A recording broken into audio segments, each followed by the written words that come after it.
Let us pay respect to Ajahn by making 3 bows.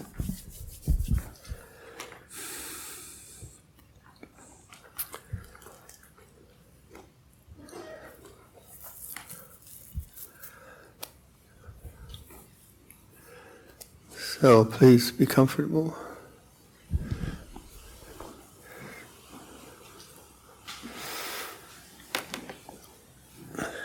So guess what I was saying as I was coming down the hall?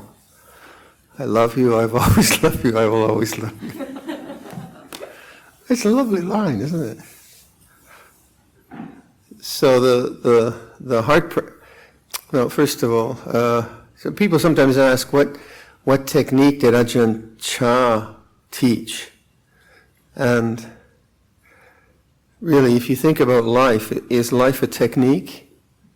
No, life is an adaptation and a learning and a development of skills and trial and error and mistakes, and the same in meditation. So really, I think what Ajahn Chah taught was more the capacity to reflect and consider suffering and the end of suffering, and the capacity to train the mind, to understand the mind and train the mind, which isn't really a technique. I think it's just wisdom, intelligence. We certainly have lots of ubaya, or skillful means, in Buddhism, and those are very, very good. But I've been trying to emphasize that the primary let's say the launch pad of good practice, or the primary stepping stone, is knowing what's going on. I mean, it seems self-evident. Whereas if you just take up a technique and you think you just keep doing the technique, whatever it might be, that kind of mechanistic way of operating I don't think really works, because it doesn't take into account the variability of each day, each experience, each meditation. So when you begin a meditation, you probably do this already, and it's self-evident, but really just take stock of where you're at.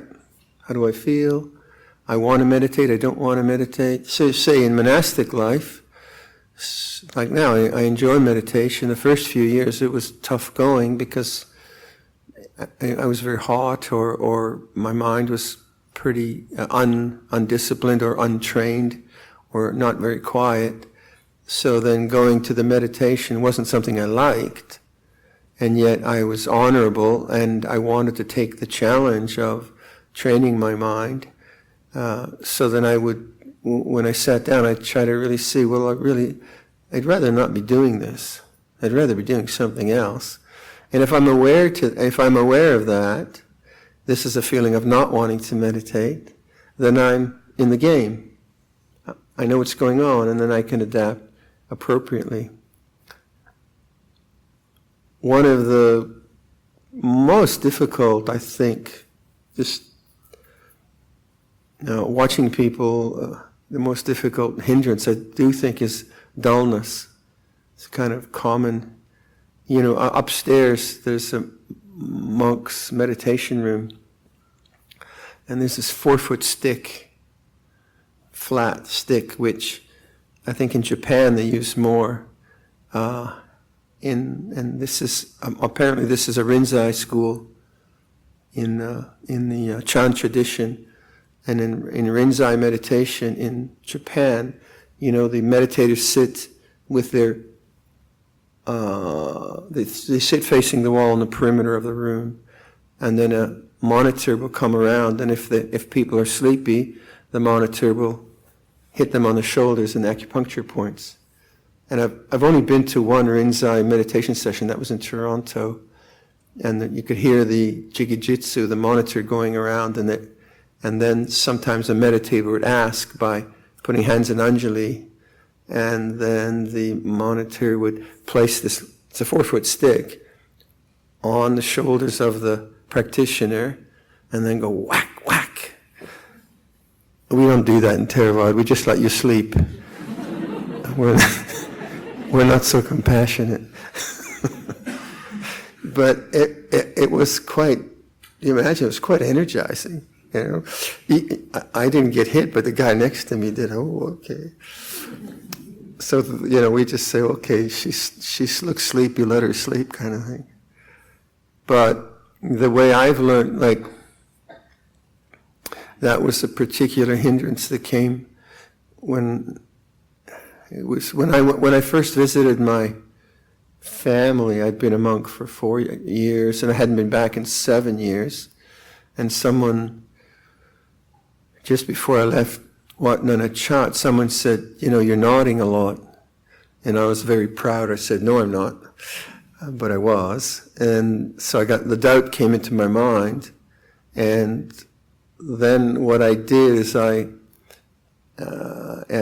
my parents' home, I found there was a full-length mirror, and I set myself up in meditation in front of the full-length mirror, not when my parents are around. And I set my alarm clock to 10 minutes, because I usually sat for an hour. And I just wanted to see where my posture was after 10 minutes. And so I'm sitting in front of the mirror, thinking I'm meditating. Buzzer goes off, and I look at the mirror, and I see I'm way down here. I wasn't even aware of it. I was really shocked that I had become so deluded by the hindrance of dullness that I really, really wasn't aware of my body, wasn't aware of my posture. So then I was a good shock in that sense. So then I began to do, I experimented with pranayama, Ujjayi pranayama mostly, deep breathing. And then I came across a kind of a method that was helpful for me. And it was a very, very vigorous method to get me back into some kind of vitality, inner vitality. So going back to, like, dullness is such a all-encompassing lack of vitality that you basically, as I was saying during meditation, I think you have to stop meditating in the way you're doing it in that moment, because it's just putting you to sleep. So you don't, like, if you just kind of see that you're nodding a bit and then you notice and you just go back to the same thing you're doing, you just keep nodding. So what I found is that if I could use my body more and be more embodied in the way I was meditating, and then I had to do something very vigorous, so then I tried keeping the eyes open. And if you've ever had sleepiness, keeping your eyes open is really, really difficult. It's amazingly difficult. And I found that wasn't enough, actually. It wasn't enough of a program. So then I started to do a practice where I used, first of all, long breath. We're going to try this, by the way. I would use a long breath in, long breath out. First of all, I get a long breath established. Now, if you're sleepy and you use a long breath and you can't maintain a long breath, you realize it's because you're sleepy. So if you start to maintain a long breath, the breath will become shallow as the hindrance of sleepiness comes up. It's pretty obvious. So that's one very, very good thing. Just more volume of air and more vitality in the effort you make. So now we're making a very coarse effort. What I was talking about yesterday was quite refined effort. But now, in this, because of the hindrance, I'm making very, very coarse effort. It's still from the awake mind, and it's still the basis of the practice. So then, in the long breath in, long breath out, I would kind of use pranayama principles. So I try to make the in-breath as long as the out-breath. That takes more mindfulness, right? More attentiveness. Then I would try to make the breath smooth, which is a kind of pranayama principle. Then once I had established the long breath, then I would, I used the spine and the back of the neck and the top of the head. On the out breath, I would push my body up from the center of my body, from the small of the back, up through my back, up to the ceiling, on the out breath. I'll explain this as we go. So long breath in, long breath out, and then I'd push up. And in the pushing up, that's a very coarse kind of practice, but it certainly starts to energize. So I do that for 10 breaths, and then I'd do it the same thing on the out breath from the small of the back down through the coccyx. So then I push down into the floor, push my hara out on the out breath. I do that 10 times. And another 10 times I do it both ways. Now, that's a technique that is very, very effective for a particular hindrance. It's not a lifetime technique. I'd hate to have to do that the rest of my life. But it's very effective at a particular place in your practice. So this is the idea of ubaya, developing skillful means according to time and place, according to your practice. In that sense, then what would happen, of course, is now the mind has some vitality, and there's some sense of sustained presence. It's no longer me just kind of struggling with dullness. Now there is some brightness. And I think you can only really understand dullness from a position of brightness. If you're so tired that you're falling asleep, then go upstairs and have a snooze. Better than. But quite often dullness is just a kind of a habit. And so you have to see, are you really exhausted, or is it just the habit of a meditator? So then once there's vitality, so now I really know what's going on. And now I can monitor my body from a position of vitality and see, okay, what happens to the body when the hindrance of dullness arises? So I see the arising of the hindrance. Where? Through the body. The mind wants to think about something, some fantasy, but that's why I've been emphasizing the open chest, the neck. You know, this motion here, that's the first one to go for me. I don't know about you. That, you lose that. If you're not aware of that, then you lose this, and then you lose this, and then you're down for the count. And you're just down on you're just lost. So, establish vitality, then begin to investigate, contemplate. What is dullness? How does it affect the body? What's its energy form? Not through analysis, not through thought, but through observation. Kind of like, this is your laboratory, this is what you observe. And then I'd see, oh, okay. And I'd get really good at it. And then if, let's say, last year I wasn't able to come to Singapore because I fell and I had a torn rotator cuff and I was in hospital and all that kind of stuff. So I fell on the second day of the retreat, and then I taught the retreat, and then I had the operation afterwards. So it was but I was very sleepy because my body had a shock, but I was there to teach the retreat, and so my arm wasn't working that well. It wasn't too painful, but I had a tremendous amount of dullness.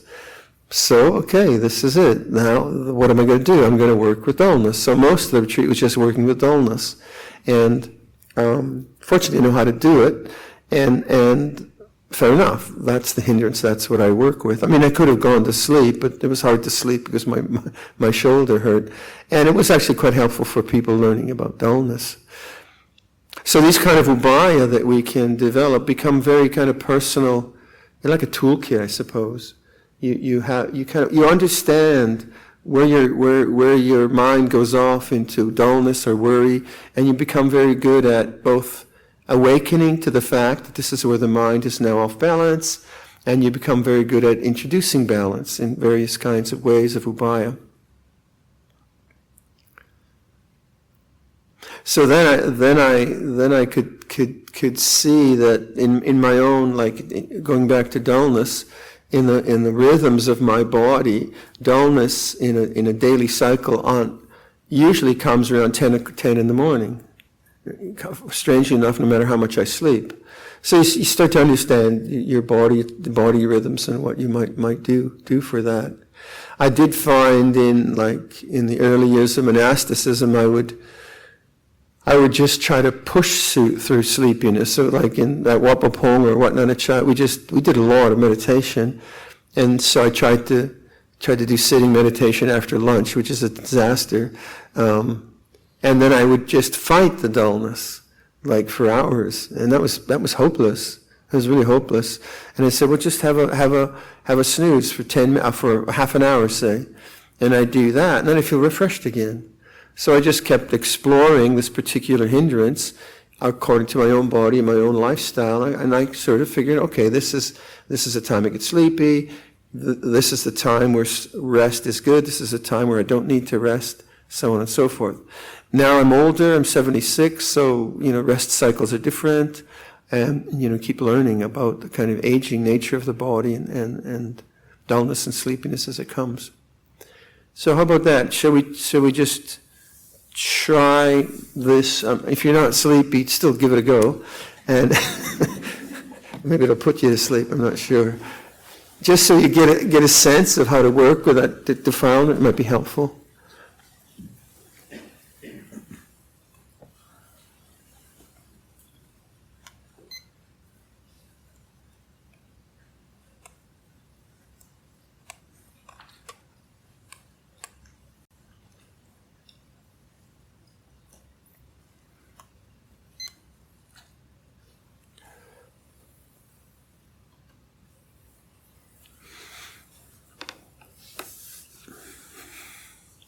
Start in the same way.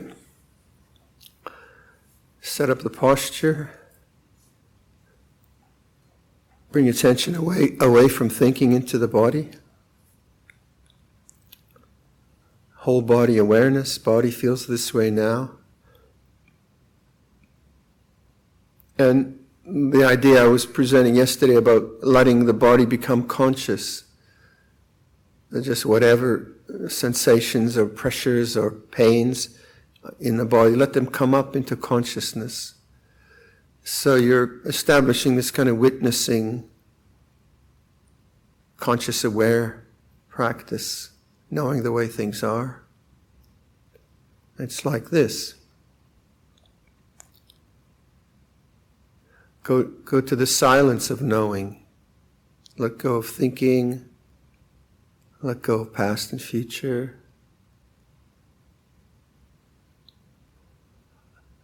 Listen to sound. Let the sounds come to you. Receptive awareness. Perceive sound as in awareness.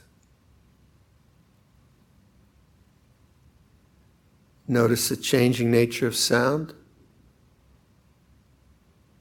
Notice the stillness of knowing, awareness.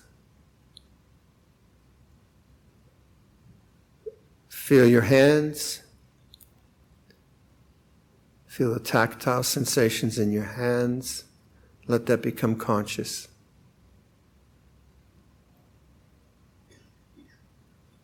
Perceive bodily feelings as in awareness.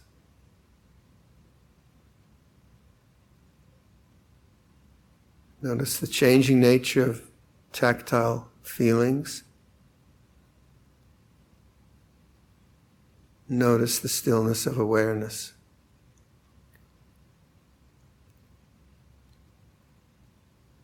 Listen to sound.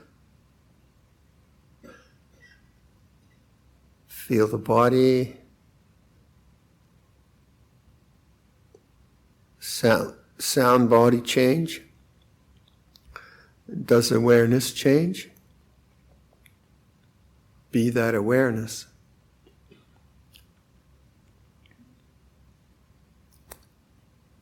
So let's assume that we're all dull and sleepy, but we've had a good rest and work on this method. Bring attention to the breathing. Extend your breath longer than normal. So long breath in and long breath out. Really fill up the lungs. Really become very active in this. Long breath in. Long breath out. Stay active with this filling up of the body with air. Try to make the in and out breaths the same length. Long breath in, long breath out.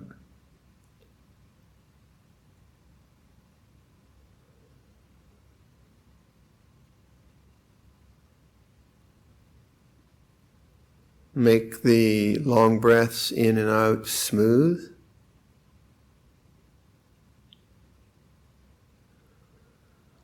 So long and smooth, even.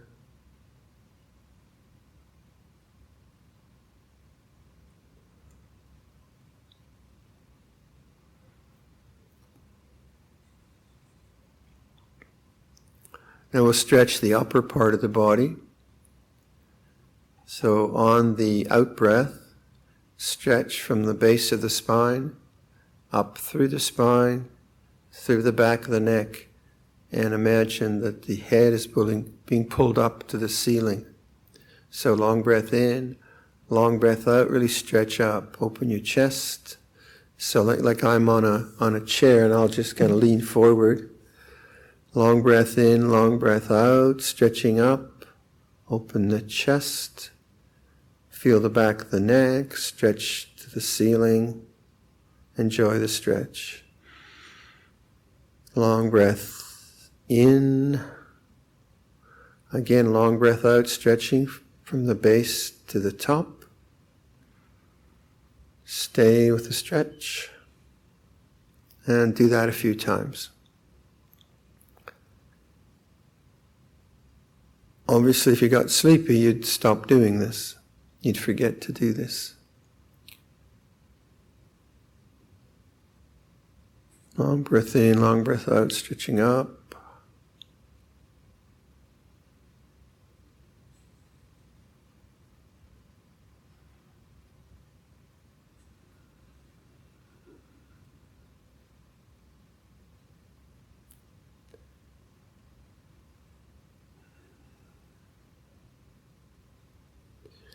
Now let's do the other half of the body. So long breath in, long breath out, pushing down from the coccyx, base of the spine, into the cushion or chair.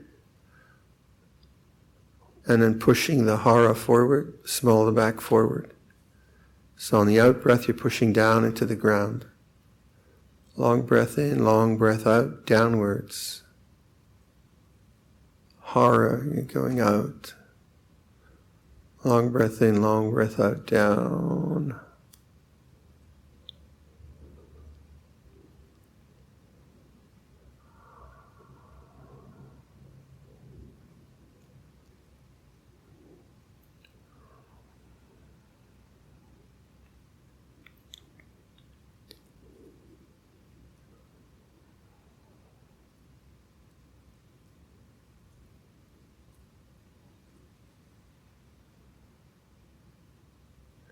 Now do it both ways.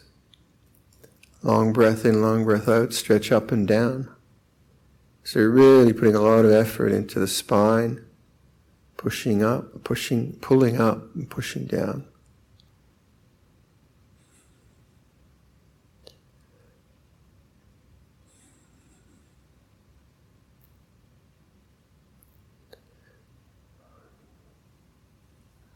And then now just establish a comfortable posture. Let go of the deep breathing. And just be aware of your posture. How does the body feel now? Then choose the meditation you'd like to do. So if we were doing the heart, you could do that. So breathing in at the heart, Luang Por, breathing out, may you be well. Whatever you like. And then if you feel dull, get onto it right away.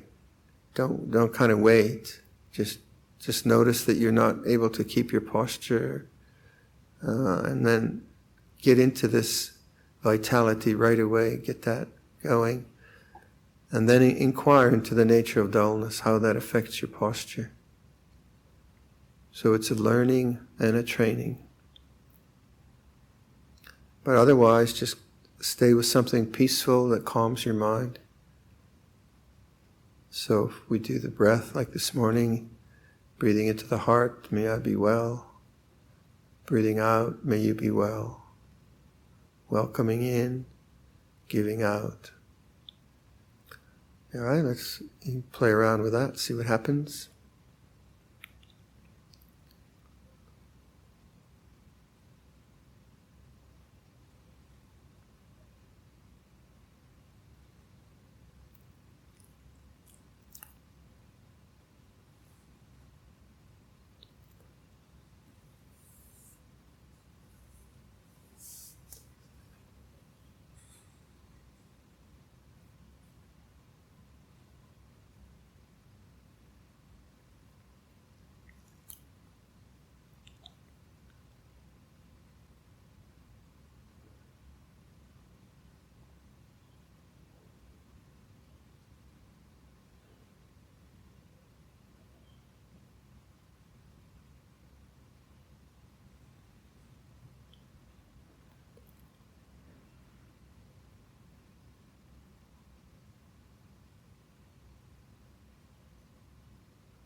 See if you can let go of past and future.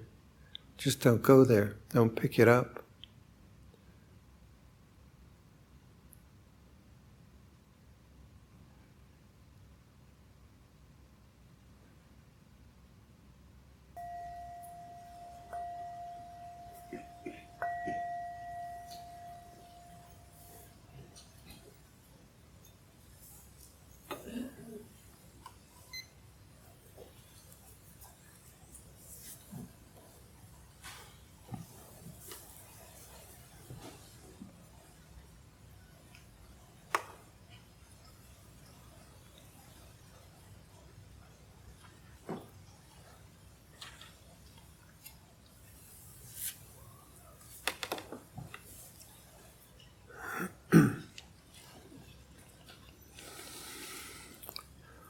Hear me at the back? Yep. Okay. So just before I tuck into these questions, go back to what I was suggesting this morning, exploring the heart chakra. Again, I'm just sharing my hobby, actually. So these are the things that I find interesting and work for me. And the tradition I'm from is a reflective tradition rather than a dogmatic tradition. So it's really not right or wrong. It's just, does the suggestion help you? Does it work for you? If not, good. If not, if it does work, good. If not, no problem. So I found the exploration of the heart chakra very rewarding, and because we are emotional beings, and we can feel tremendous compassion, and we can feel rage, we can feel fear, we can be fearless. And I found like the exploration of fear as a phenomenon, rather than always analyze it or be caught in the self-identity with fear. I found exploring it here was really, really interesting. And it has a huge effect on the hara, on the heart chakra, on the throat. So as fear might arise in some kind of social situation where I felt some social anxiety after not getting caught up to the thoughts, I'd then say, okay, where is that in the body? How does it actually feel? What does fear feel like? So then it became much more an object. What's it like in the throat? What's the tension in the belly? Not with any idea of doing anything about it, but just to know it as an object. And so that kind of objective contemplation always, it did two things. It released the fear that was part of the vipaka kamma of my makeup and my kind of cultural conditioning, whatever. And then it also strengthened the sense of trust in witnessing the sense of trust and awareness. The more you trust in awareness, the more one is able to just witness phenomena as anicca dukkha anatta, and the peace and underlying serenity of consciousness is noticed more and more, because that's always there. It's not something that's constructed or built up, it's just something that needs to be noticed. And then, of course, other negative emotions like anger, but things also then like, what does true compassion feel like, as opposed to worry? What does it actually, where do I feel it? Well, I feel it here too. And then what is the difference between compassion and worry? You can see how compassion can go to worry. So, like, you probably know my story that I took care of my mother in the last 9 years of her life in Ottawa. I lived in her condo, and she lived to be 97. And so with my mom, we were very close, and she never had any dementia or anything like that, so we had a really good friendship. But I saw that the Brahmaviharas, the arising, like the constant sense of goodwill towards her was easy. Compassion was straightforward. Joy, the story I like to tell is like after 4 years of caring for Mom, a bunch of us decided to start a forest monastery near Ottawa. And so we got a piece of land, and there was a house on the land, and I couldn't be there, but I could be there on the weekends. So I got some care for Mom, and I was away for about 36 hours, which worked quite well. So every weekend I would go, and I would have the dana at the monastery, stay a night, and then come back after the dana. And then my mother loves flowers, so every Sunday for 5 years, I'd go to the same store that sold cut flowers, and I'd the driver would go in and buy some flowers for me, and then I'd bring the flowers to Mom, and I'd have them behind my back, very corny, and then I would produce them like a little boy. And the joy in her face, was so exquisite. We did that for 5 years. You might say that's sentimental, but that's what we call mudita, that I could feel my mother's joy in a very real way, and I could have the same kind of joy as she does. That's a beautiful human quality, mudita. Of course, it's opposed to jealousy, and we can enter those territories through imagery, through like, say, Firefly Mission that do these inspiring school projects in Laos. I was just a part of an initiative in Nan province, and I wasn't a part of it, I witnessed it in Nan province in Thailand, northern Thailand.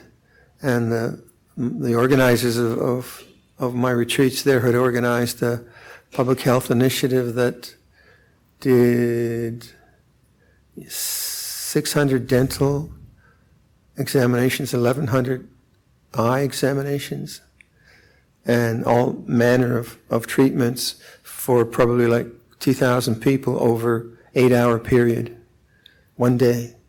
And they brought in people from villages, Hill-tribe people who don't have good health care, and 130 health doctors and technicians came up there. They had all kind of dental equipment, and 30 of my friends from the Angel Group, they were the organizers. And it was just so beautiful to see like human goodness in manifesting in this magnificent way. So I had a lot of joy, mudita, for their goodness. So we have these lovely possibilities, and those I feel here too. I think we all do. But going back to my mom, the really difficult bit with my mom was the upekkha. The upekkha is the peacefulness and peaceful coexistence with the way things are. We translate it as equanimity sometimes.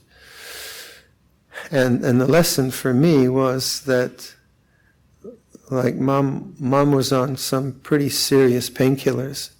She had rheumatoid arthritis. She had osteoarthritis, and if the weather changed, her pain levels would shoot up, and I could just see it. And she'd try to contain it and not let me know that she was in pain, and then I would try to not let her know that I'm worried about her pain. So these two loving people are trying not to tell each other actually what's going on. and I saw that with her, I wanted to end her pain, but I couldn't. She had her pain to deal with, and I have mine. And I saw the difference between compassion and worry was me trying to pick up her karma. She wasn't asking for it, she wasn't expecting it, but you don't want the person you love, you don't want them to suffer. It seems kind of natural, but it's not compassion, it's worry. Compassion still acts, you still act, I still did everything I could for her. And so then in that contemplation, I could see that compassion is actually very peaceful for me. When I rest in the heart with someone that's suffering, if I go to, oh my gosh, what's going to happen? How can this person live? And I need to do something, that's not compassion. I can act on the compassion, but just contemplate the very sense of compassion. To me, it was always like a connection to her suffering and a kind of statement, yeah, life is like this. Old age is like this, obviously. If you're 95 years old, it's not, it's not a bowl of cherries. And that really helped her be more peaceful with her pain. And because she wasn't worried that I was worried that she was, that kind of a thing. So these for me are heartfelt, literally heartfelt. And upekkha, or equanimity, to me is always conjoined with love. It's not a cold indifference. So the four, I don't know if you know the package, metta, karuna, mudita, upekkha, we talk a lot about that. Goodwill, compassion, joy, and peace. And they are, I would see, the liberated mind, liberated heart's response to the human predicament. And so in any ways that we can cultivate that and develop that, I think we're tending to freedom. We can't always do that. So that, to me, is a reference in the heart. But then all the things which block the heart, such as fear and anger and so on, also can be explored from the heart. And so I found these kind of meditations are just like bringing, I'd notice myself thinking and then come down from the thinking mind, go to the throat, feel the throat chakra, come down to the heart and let attention rest there. What is that like? Which was a way of contemplating fear, but not just always going to the thinking mind, to the analysis, to the storyline, to the judgment, always that. I found that wasn't really profitable. And from that, I think that silence is really the gateway to the deathless, but it's also the gateway to wisdom. Because when we're silent and attentive to our own predicaments, joyous or not, insight has a chance to arise. It's not preoccupied with positions and biases and things like that. So I really encourage that sense of silent witnessing.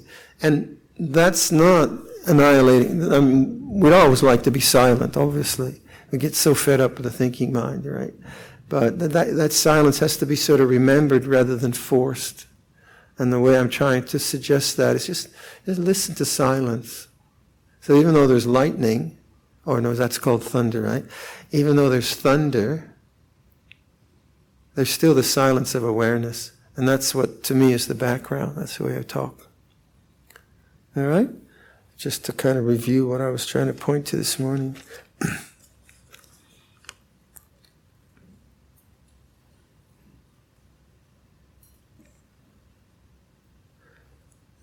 Dear Luang Por, what will you advise or suggest as a structure for us to progress in our meditation?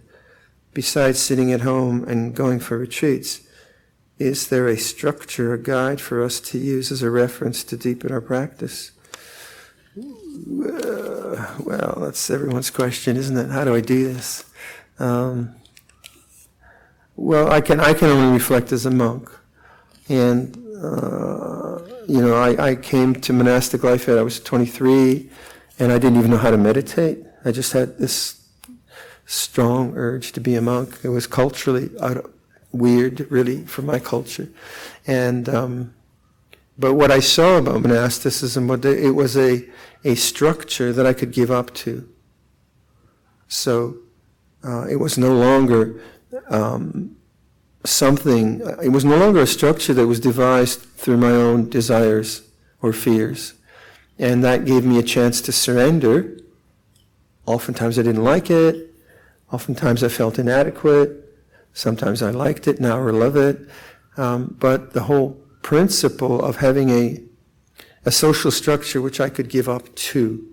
Okay, now, and the way Luang Por would describe that is now you're in a vehicle. When someone ordains with him, when they used to, he doesn't ordain people so much anymore, but they would say, well, now you're in a vehicle. It's called the Vinaya vehicle. It's not a Rolls Royce. Call it a Volkswagen if you want. It's good enough. And just watch, just observe, just sit and watch as the daily schedule goes. Now, monastic life is that way, and the structure is given to us from the Buddha, so we all agree to do it. Lay life doesn't have that, but you do have structures that you have to give up to. Family responsibilities, vocational responsibilities, they're just a part of it. And I realize that those structures can be, like maybe work structures are very competitive or even aggressive, so they're not so easy. But if the attitude is one of making your whole life a monastery, in other words, the board meeting that you go to or the committee meeting you go to, and the person that gets up your nose is your teacher, and you're kind of a Devadutta. We use this idea of Devadutta as a heavenly messenger. So when someone presses your buttons, assuming they're not abusive, right? If they're abusive, then that's a different story. So like in monasticism, if someone is abusive, we chuck them out, basically. You can't do that. But in the ordinary course of events, if the sort of civil law is being kept and someone isn't abusive, then someone that gets up, that annoys you, and they're not immoral, etc., then they become your teachers. I mean, you don't tell them that, right? You're my teacher, thank you very much. But then they become the avenue for you understanding annoyance, right? So, I know it's not so simple, but let's say there is someone in your family, extended family, Uncle Harry or whoever he is, and Uncle Harry always kind of says things that you find offensive politically or ecologically, or maybe he's like you're a feminist and he's like a male chauvinist, and he gets up your nose, and you have to kind of be with Uncle Harry on Chinese New Year, and there it is. This is life. And then rather than resenting or fearing, you say, oh, this is what annoyance feels like, or this is what self-righteousness feels like, whatever it is, and you keep using the friction to awaken to the way things are. I know it's not that simple, but the more you can do that, then the tendencies towards suffering are now being awoken to. You awake to them, you strengthen the awareness, and the strength of the vipaka kamma, or the habits of mind, the anusaya, they are weakened.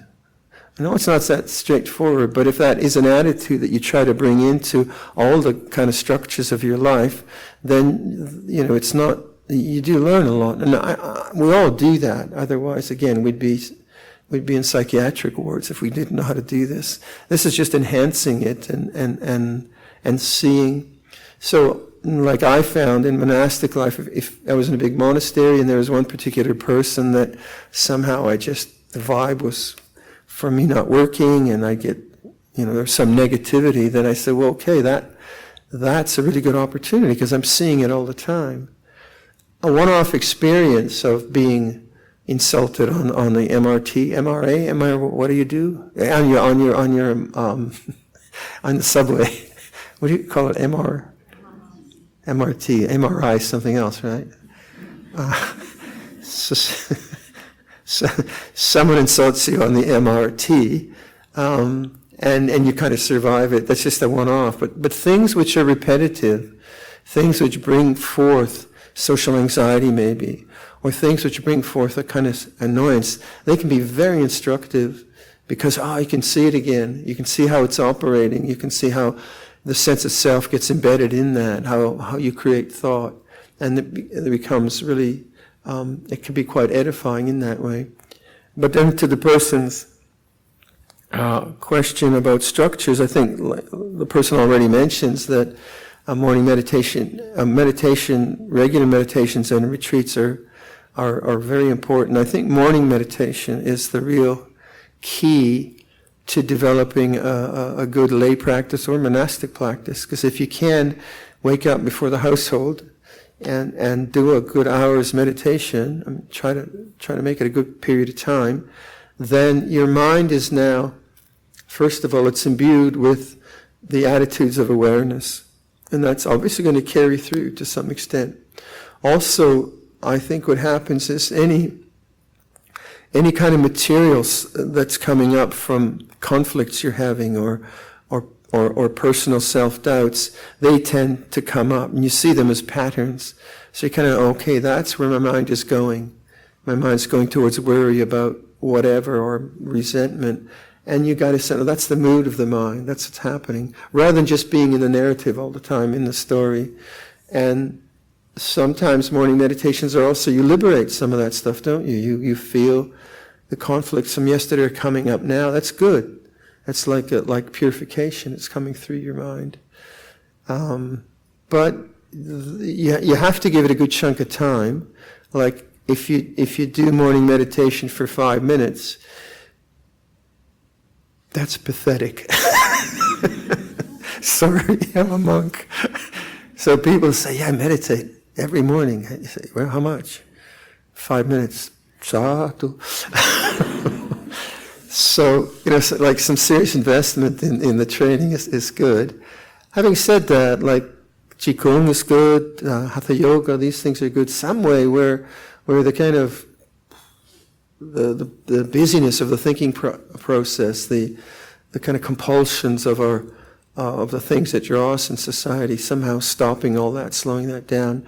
Evening meditation is much more difficult from what I can gauge from people, because the whole world has been stirred up through the engagement you have. If you can do evening meditation, great, do that. And quite often people are just so sleepy they can't, and then they find just going for a walk with a dog is a good idea. Dogs are good. Or doing some yoga or Tai Chi.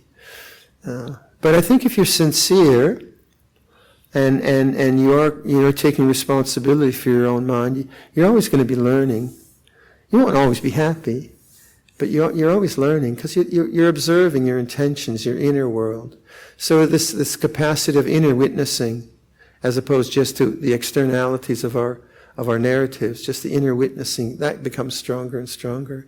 So you're talking to someone and you see you're getting aggressive. Oh wow, look at that. Aggression feels this way, even though you're talking to them. We can sort of, is that multitasking? You're talking to the person, but you're also aware of the emotional tone going on, and all of a sudden you're feeling defensive about something, or you're feeling aggressive about something.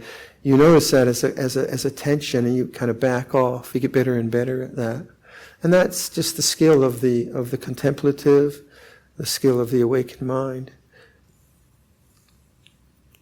Bottom line for me is always awakening to the way things are. So you come out of the engagement with Uncle Harry, and you've totally blown it, and told Uncle Harry you really think he's a terrible person, and then you feel guilt. And you're sitting there in your morning meditation feeling guilty, and then you say, guilt feels this way. Come back home. Try not to do it. You keep coming back home to awareness of the way things are.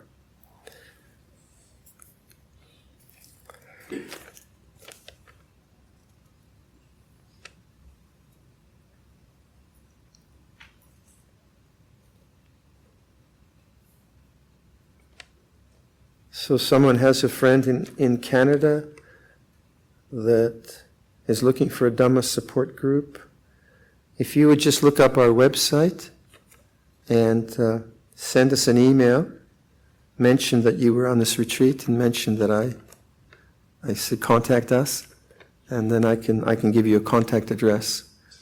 We're about an hour from Kanata. All right?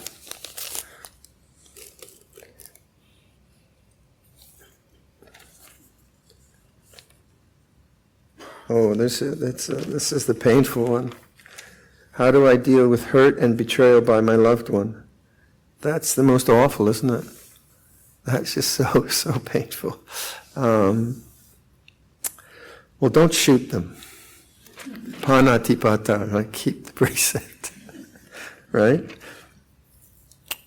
And then realize how profound I think betrayal is. It's not a minor thing. Trust and love, when that is undercut and you're kind of blindsided, is tremendously confusing psychologically, from my understanding. So the language, like if you're in a car crash and you're blindsided, you're crossing the intersection and you've got green and the person's running the red light and they blindside you. You don't even see it. Well, I think betrayal is like a blindsiding of the psyche, and from what I've witnessed in myself and in others, it is terribly confusing because your whole sense of order is all of a sudden out of whack, and because you've been betrayed. So somehow in the first months or first year of that, you have to sort of survive it, I think. I don't think there's any way you can just sort of do upeka. You say, oh, my teacher. Or, oh, that was such a good lesson in my life. You usually say that 10 years later or 5 years later. So you have to be quite, I think what you really need is kalyanamitta, good spiritual friends who will say to you, this is tough. How can I help you? This is going to take time to get through, rather than someone says, don't be attached. If someone says, don't be attached, throw them out of your house, because that's a cruel thing to say. And sometimes Buddhist language can be coming from a place of lack of compassion, really. You just throw this, don't be attached, and it's all changing, and you're going to die anyway. Well, thanks. That's really sweet of you. So I think, what I'm trying to say is that it's a serious mental phenomena, emotional phenomena.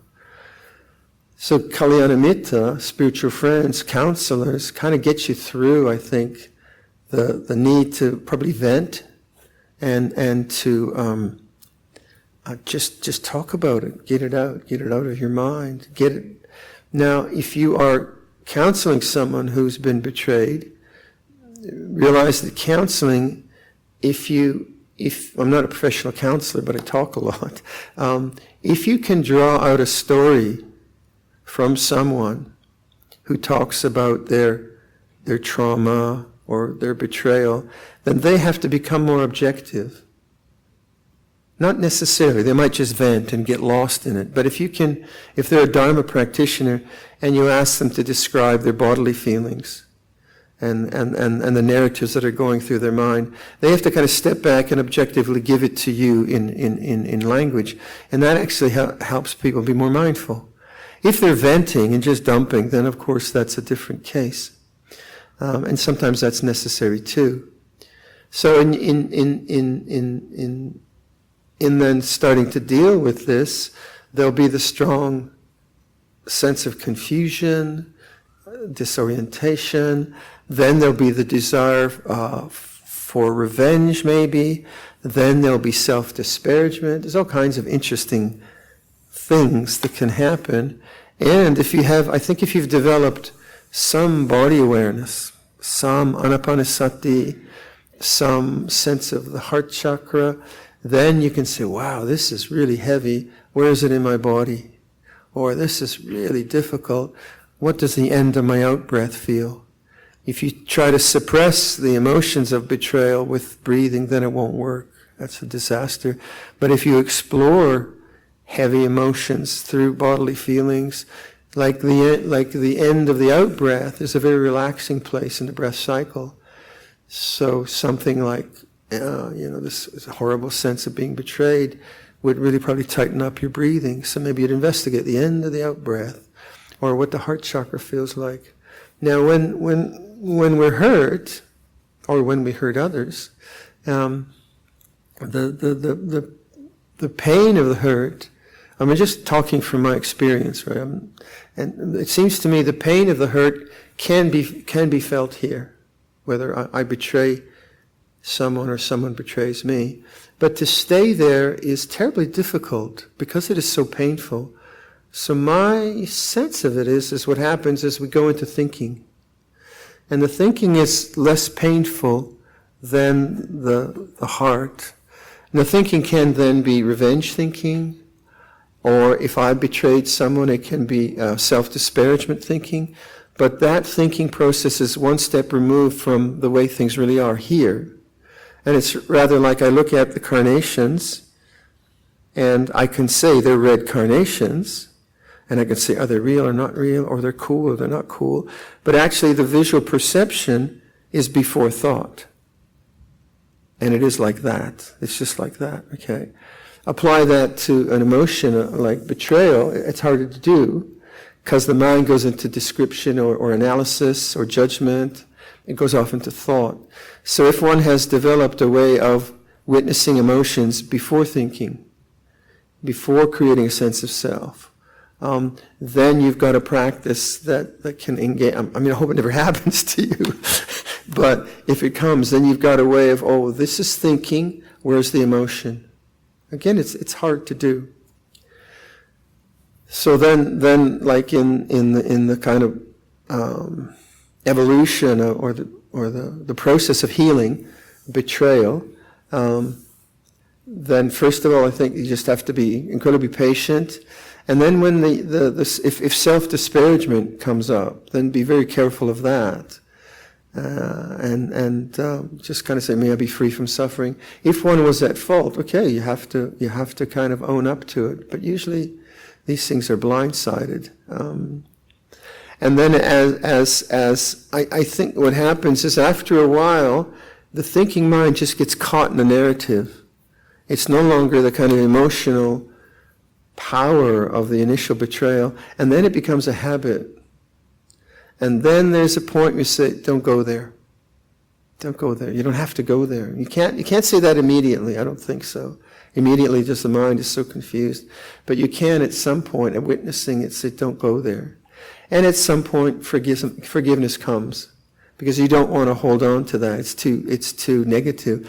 But to say to someone when they've just felt, just experienced huge betrayal, to say, oh, just forgive and get on with it, would be a real cruel thing to say, to say the least, right?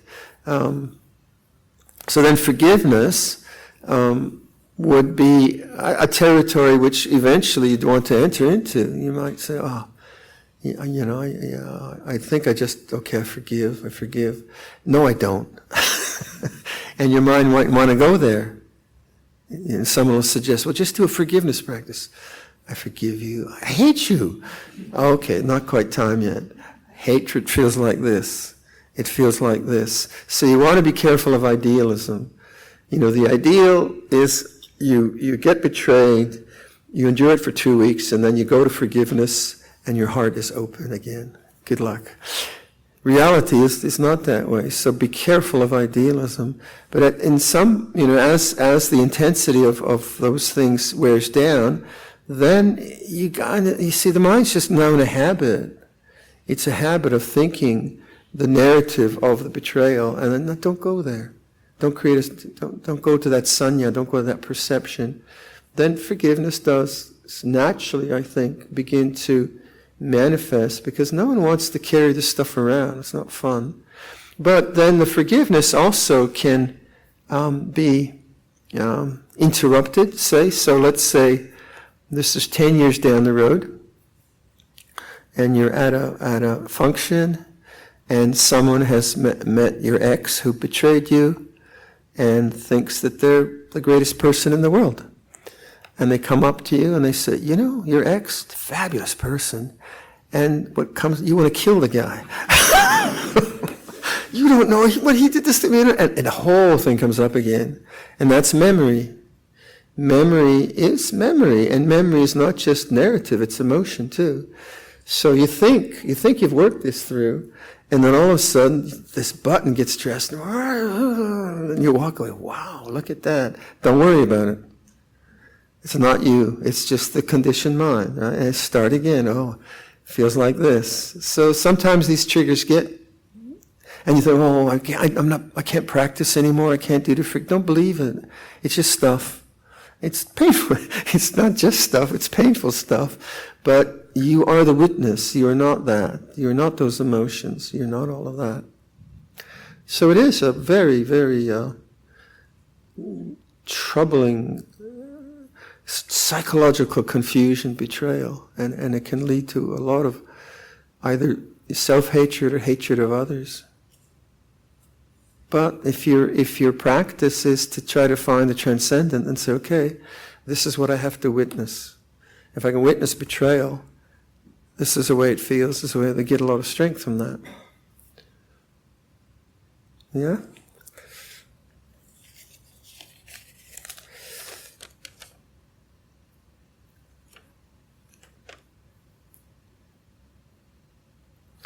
It took me a while to understand the teachings on background and foreground. I think I'm getting it, but how do I know I am doing it right? Well, you just say, am I doing it right? When you're there. Or say, I'm not doing it right. Feels this way. Or say, maybe I'm doing it right. It feels this way. So doubt is a very... it's a sneaky thing. Doubt is necessary, like, what time is it? When do we end the sitting? So functional doubt is okay, but kind of existential doubt, it plays with your mind. You might think, well, do I really understand what awareness is? And then you start thinking. And the thing about doubt is that because we're intellectuals, we use thought a lot. We use analysis a lot. We use the thinking mind so much. We're used to when there's a doubt, we solve the doubt by having a conclusion. So we're problem solvers. But existential doubt, in this sense, is not really a problem. It's just a condition, and it's just it's a sankhara that manifests. So we're not moving towards intellectual confidence, in that sense, thinking confidence. We're just knowing that doubt arises and ceases, confidence arises and ceases. They come and they go. They're a duality in thought. Now you can have confidence in the sense of knowing that, and that's awareness, but that's not intellectual. So that the problem with doubt is the desire to know, desire to have an answer. But the answer is that doubt feels like this. That is the answer. But doubt is a different feeling than confidence. So when you're doing this work and you like you have a good meditation, say, you think, oh yeah, I've got it now. And then 2 meditations later, God, I'm down the drain today. Pathetic. But if you're not attaching to quality of experience, and you're just knowing quality as an object, then it doesn't matter. But that's hard to do. It's hard to do. But you can see the quality of a meditation is dualistic. It is successful or not successful. It is serene or confused. But serenity and confusion can be known as objects. And hence doubt, which is one of the 5 hindrances for samadhi. It's the 3rd fetter in the fetter structures. is a very sneaky thing. And I know, like I've seen in the Sangha, people who just constantly like in doubt, but they can't see doubt as an object. Should I be a monk or not? Is Theravada really the way? Maybe I should do Zen. And now is the knowing, is consciousness really permanent or is it impermanent? And am I really getting any? And you're just thinking, stop it. Doubt feels this way. So like the way Luang Por Sumedho has been teaching, and I like to think of it, trust and awareness. Right?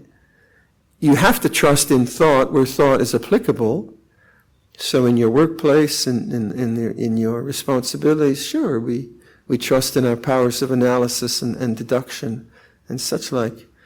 But in here we're moving to the silence of the mind. And when you know doubt is doubt, so the question, how can I be sure that I'm doing it right? Trust and awareness. And then if the mind says, I don't believe you, fine. It feels like that. It's very, very simple. It's very elegant. And it seems too simple. It really does. But give it a go for a year and see what happens.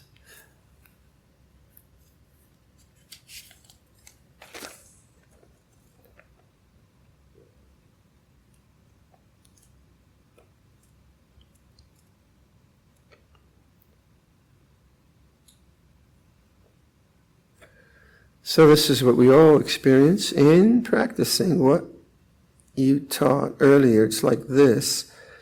I find my mind having a very busy internal dialogue and keep trying to ask myself to come back after drifting to other stray thoughts. Any advice if this is the right practice? So again, internal dialogue is conditioned by a very active mental life. So if I've studied a lot and I've been in front of the computer and then I've been dialoguing with people, the thinking mind's been very stimulated.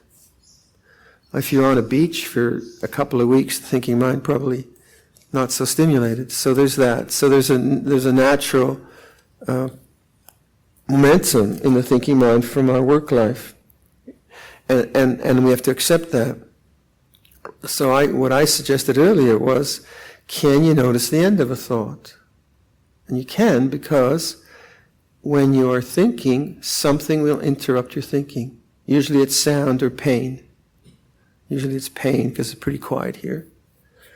And something comes up and I've been thinking about yesterday. In that moment, what happens is the desire to get rid of thought. And that desire isn't an awakened mind. It's a struggling mind.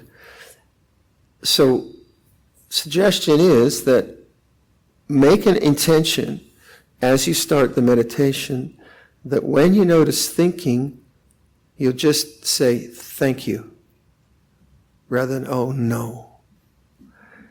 And that's a huge difference, isn't it? And what you're saying is thank you for the space rather than you idiot, you're thinking again. It might not sound like much, but it's actually very productive. Because then in that moment, what you're putting is mindfulness, acceptance, kindness, and you're appreciating appreciating the moment of awakening. Oh yeah, it's like this. So there's a sense of gratitude and or self-congratulation. Oh wait, you're back. Rather than, oh, you've been gone again, you bum. You're kind of something uplifting, and then okay, that's the gap. We say not the clothing store. It's the gap between thoughts, right? And those gaps are infinitesimal in the beginning. They're small things, but if you can recognize that's the path, the end of thought. Oh, good. So if you can program your mind when you sit down, say, rather than I'm not going to think, that's hopeless. Pick up your object of meditation or whatever, but first of all, establish what we mean by presence, listening Do that quite deliberately. And then make an intention, when I notice thinking, I'm going to say thank you. Or something like that, if you get what I mean. So then you're caught up in the planning of work or something, and you notice it, oh great, I'm back. It's like this. So really establish that moment of presence without desire. It's like this. Or if it's a very kind of habitual worry pattern, say, then take the worry and extend it for 2 more words. What am I going to do? Gosh, I want to buy a car. In Singapore, you have to pay $6 million to get a car, and you need these certificates of, oh my gosh, interesting how you buy cars here. But so your mind is worried about money, and then you notice. Then worry for another 2 words. I'm going to be broke. And then stop. Or you're resenting someone. I'm never going to forgive them. I know, that's thought. Thought feels this way. It's resentment. Label it. And then say, I don't like that person. It's a deliberate thought. Notice the end of the thought. Start to actually create and know the gaps between thoughts. And then the gaps get bigger and bigger. Because the gaps are really the doorway to the deathless. Gaps between thinking. Ego is thinking. I am a lovely person, I am a hopeless person, it's just thinking. But that's all it is. Ego is just a thought, it's not who you really are. And in the gaps of awakening, you try to encourage that. One of the enigmatic phrases I've used, which is hard to pick up on, is presence ever absent? It's a difficult one. You assume that you aren't aware, but actually I would suggest that presence is always there through all thinking. You would just identify with the ego. And so I've used that mantra. When I have found myself thinking, I'll just throw that enigmatic phrase up, is presence ever absent? And then that makes me very attentive and observing to the very sense of being. Is presence ever absent? And then that helped me to see the arising of thought and to see that actually a knowing was always there through the different types of thinking. So, I mean, that's a sort of enigmatic one, but I found that one. I like enigmatic puzzles. I enjoy that because they create curiosity, and then I find that for investigation. But isn't it just, is presence ever absent? Like ego comes and goes, is presence ever absent? And it's a sort of like a koan, a Zen koan, like the Huato, where is presence ever absent? And that way of observing the present moment brings you more and more to the silence of the unconditioned.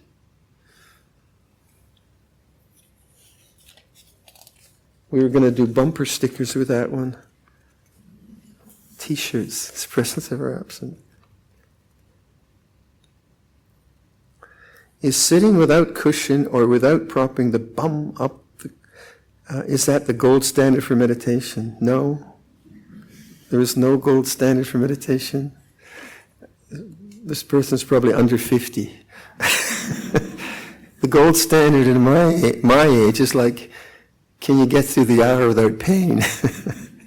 So what you want to do is, like I used to have a really good full lotus posture, which is a fabulous posture, but I damaged both knees in the building of monasteries, and then I could do the Burmese, and now I'm up on a chair. It doesn't matter, really. What matters is that you can sustain vitality of presence over a span of time. And so, like, I find Yoga Nidra, the lying meditation, that fabulous posture. So, like I might get up early, I'll have a shower, have a cup of coffee, and then lay down for 2 hours until you do Yoga Nidra. Mind's really, really bright, because I've developed that posture.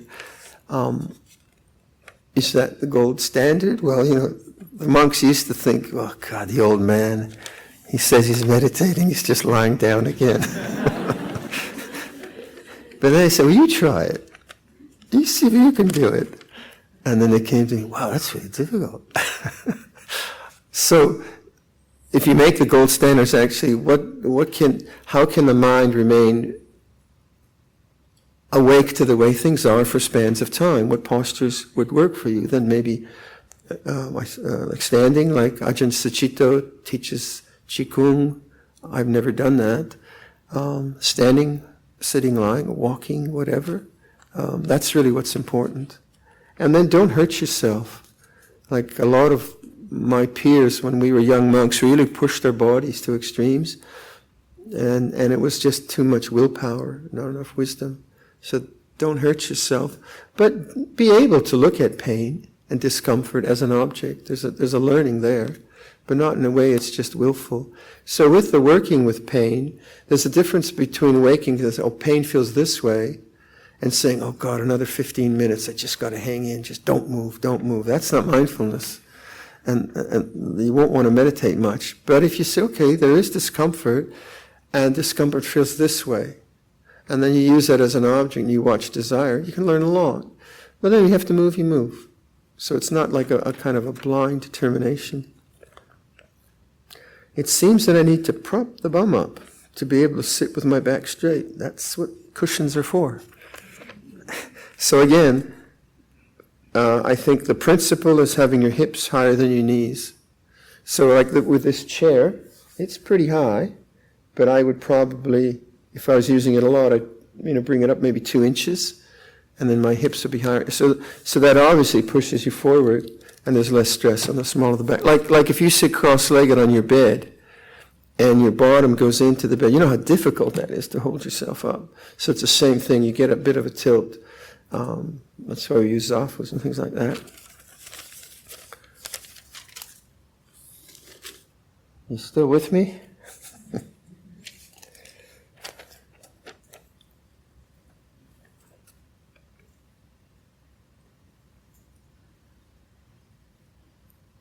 So I wanted to clarify what exactly is the meditation object we are using. Is it the breath? From what I understand, we use silence to gather and compose the mind, and tuning it into bodily sensation also helps collect the mind. Then when we are still, we focus on the breath. Correct? No. I would say why I kind of don't really lay down a meditation technique, I sort of vaguely allude to it. I know that's confusing, but some people doing anapanasati get really tight. They just get too controlling. So they like to do shikantaza or choiceless awareness. And choiceless awareness is, you're still choosing to be aware, but you're not choosing an object. So it's just abiding as witness. And that's the most free-form, spacious kind of recommendation you might have. And that is used in Soto or Rinzai, one of the schools. I think the Japanese call it shikantaza, choiceless awareness. And so I know people who, when they try to do anapanasati, they just get too controlling. And then when they give them permission, well, just notice space. And the mind knowing the mind. That simple suggestion works really wonderfully for them for the whole hour. So that's one type of person. Another type of person finds that somehow too vague and too nebulous. So they like to kind of come into the present moment through an object. And then it kind of depends on where their mood is at. But if the principle is the awakened mind, and the awakened mind, rather than some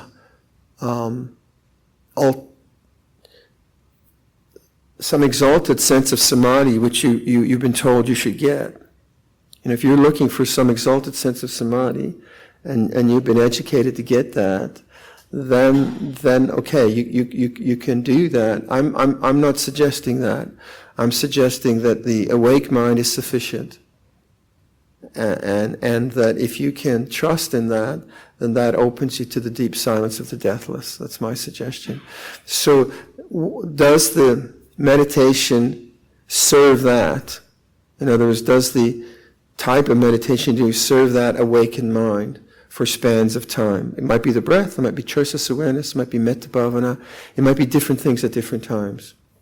And that's why when I talk, I know people get confused, like, which object am I choosing?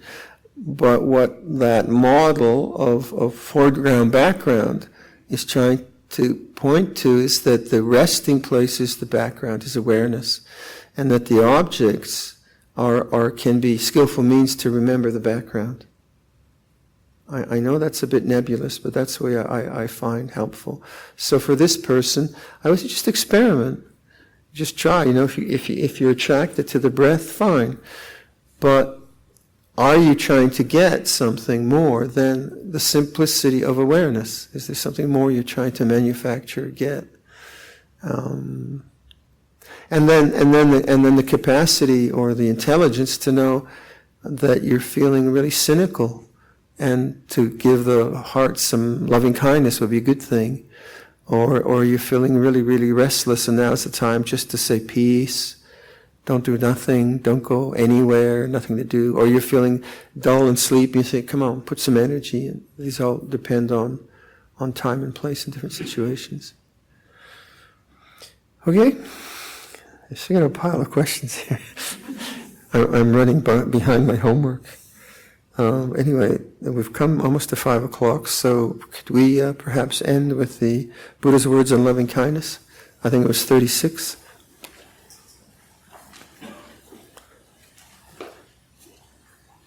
This is what should be done, is that right? 36? Yeah. For those holding the white book, it's page 50. White color printout. This is what should be done by one who is skilled in goodness and who knows the path of peace. Let them be able and upright, straightforward and gentle in speech, humble and not conceited, contented and easily satisfied, unburdened with duties, and frugal in their ways, peaceful and calm and wise and skillful, not proud and demanding in nature. Let them not do the slightest thing that the wise would later reprove, wishing in gladness and in safety. May all beings be at ease, whatever living beings there may be, whether they are weak or strong, omitting none, the great or the mighty, medium, short or small, the seen and the unseen, those living near and far away, those born and to be born. May all beings be at ease. Let none deceive another or despise any being in any state. Let none through anger or ill will wish harm upon another. Even as a mother protects with her life her child, her only child, so with a boundless heart should one cherish all living beings, radiating kindness over the entire world, spreading upwards to the skies and downwards to the depths, outwards and unbounded, freed from hatred and ill will, whether standing or walking, seated or lying down, freed from drowsiness. One should sustain this recollection. This is said to be the sublime abiding, by not holding to fixed views. The pure-hearted one, having clarity of vision, being freed from all sense desires, is not born again into this world. Let's bow the closing homage on whatever page it is. Somewhere there.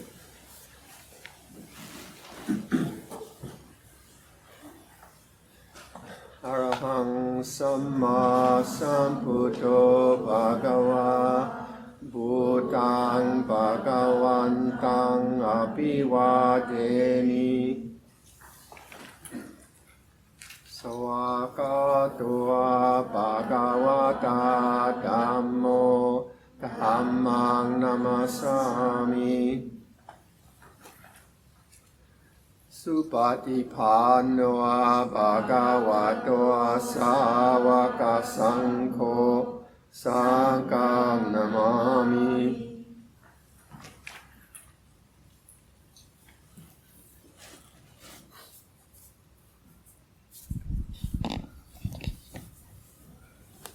Let us pay respect to Luang Por with 3 bows.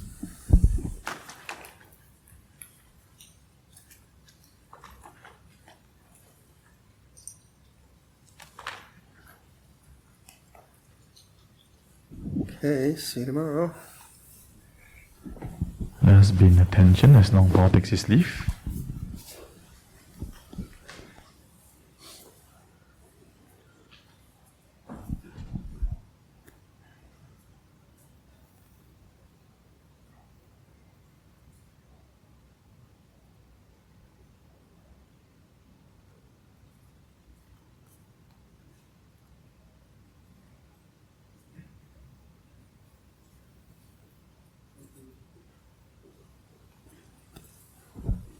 So thank you everyone. We see you tomorrow.